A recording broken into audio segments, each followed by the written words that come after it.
Ich spreche da von 3 Stimmen. Das ist ein ganz einfaches Modell. Ja? Und da bin ich auch handwerklich. Ja? Also ich habe handwerkliche Berufe, 2.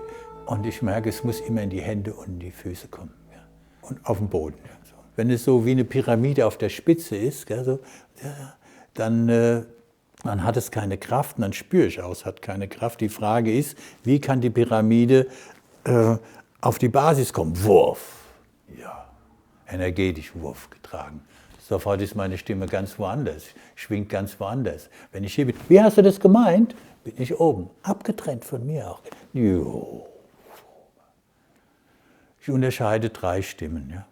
Wie gesagt, ein einfaches Modell, aber ich finde das sehr, sehr nützlich, sehr hilfreich. Und die eine wäre die ich so im Kopf verorte. Ja. Das sind Konventionen, das sind Vorstellungen, das sind Werte. Das ist unsere Gewissensstruktur, das ist auch das ist die Religion, ja, so, die uns ganz viel geimpft hat. Das sind diese Strukturen, die laufend in unserem Kopf, die meisten Menschen kennen das, laufend am Sprechen sind. Wir kennen das auch, die Gedankenkreisen, wo man scheinbar überhaupt nicht weiß, wie man da rauskommt oder wie kann das überhaupt mal aufhören. Ich weiß nicht, es wird nie still. Also da kann man irre Aussagen hören. So. Und diese Stimme, wenn man die beobachtet, ja, zum Beispiel, ich habe jetzt gleich einen Termin, erfinde ich, ja, und ich habe mich nicht vorbereitet, und dann geht es oben ab. Ja. Und es wird sofort bedrohlich, ganz schnell. Wenn du das nicht gemacht hast, wenn du es nicht auch irgendwie hinkriegst, oder lass das, auf jeden Fall. Ganz viele Worte, die aber aus der Vergangenheit kommen, in der Regel, ja, meistens. Und sie sind drängend. Und manchmal sind es auch mehrere Stimmen, wenn es um Entscheidungen geht. Und es geht gegeneinander und es ist ständig bewertend. Ja. Ständig polarisierend. Falsch, richtig. Gut, nicht gut. Ja. Kann man nicht machen, sollte man so machen. Ständig im Kopf. Und diese Stimmen kann man daran erkennen, wie gesagt, sie sind schnell bedrohlich, sie sind bewertend, sie sind laut, schnell. Und sie arbeiten ganz schnell auch mit Todesangst. Das auch wenn es das nicht bewusst ist. Zum Beispiel, wenn ich das nicht mache, wenn ich da nicht entsprechend bin, dann schmeißen die mich vielleicht raus. Und das heißt, die Zugehörigkeit zu verlieren. Und für uns Menschen ist es ein Urbedürfnis, zugehörig zu sein als soziales Wesen. Und diese Zugehörigkeit zu verlieren, darunter liegt Todesangst. Das wussten die Menschen schon immer.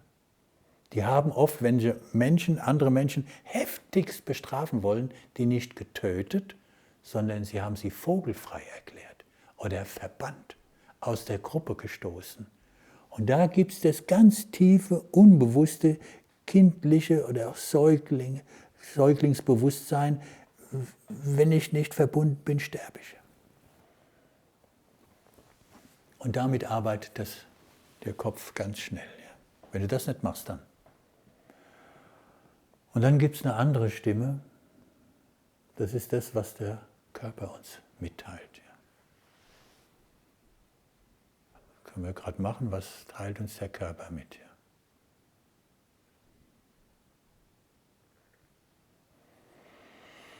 Zum Beispiel, jetzt kommt ein Aufatmen. Vorher war irgendwie ein bisschen was gehalten im Unterleib. Aufatmen. Jetzt ist Ruhe. Jetzt ist Loslassen. Und diese Mitteilungen, die uns der Körper gibt, sind ganz anders als die vom Kopf. Sie sind aus der Gegenwart. Jetzt. Was ist jetzt? Sie sind Resonanz auf etwas. Ja. Und sie haben ganz wenig Worte. Wenn es mehr als 5 Worte sind, dann ist schon wieder der Kopf. Gell? Ja, mein Herz schlägt stark. Das ist immer so, wenn ich in so einer Situation bin. Wopp, weg. Ja. Wieder zurück. Und diese zweite Stimme, die über den Körper sich uns mitteilt, als Aussage, als Bild, als Gefühl,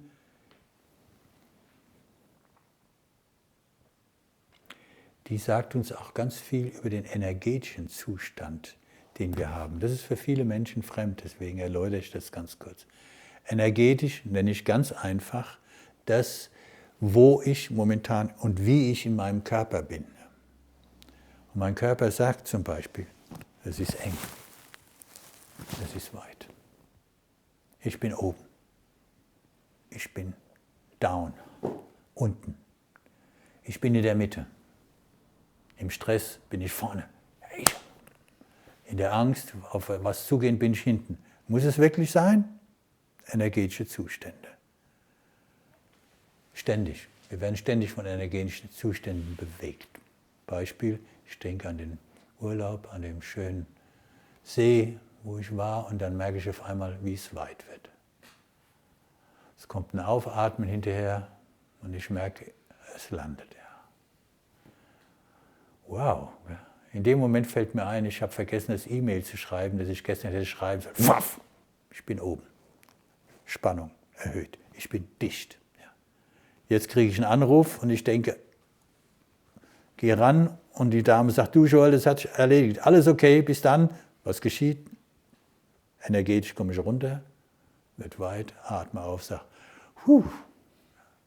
den ganzen Tag arbeiten wir, verändert sich unser energetischer Zustand. Ich will nur ganz kurz sagen, es gibt auch die energetische Präsenz im Außen. Wie nehme ich den Raum an? So. Bin ich da? Bin ich zurückgezogen? Weit? Das ist die zweite Stimme, so nenne ich das.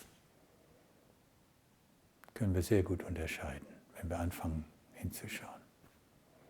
Und von einer dritten Stimme spreche ich, wenn wir so auf Empfang sind mit dem Körper und es kommt dann irgendwas aus der Ruhe.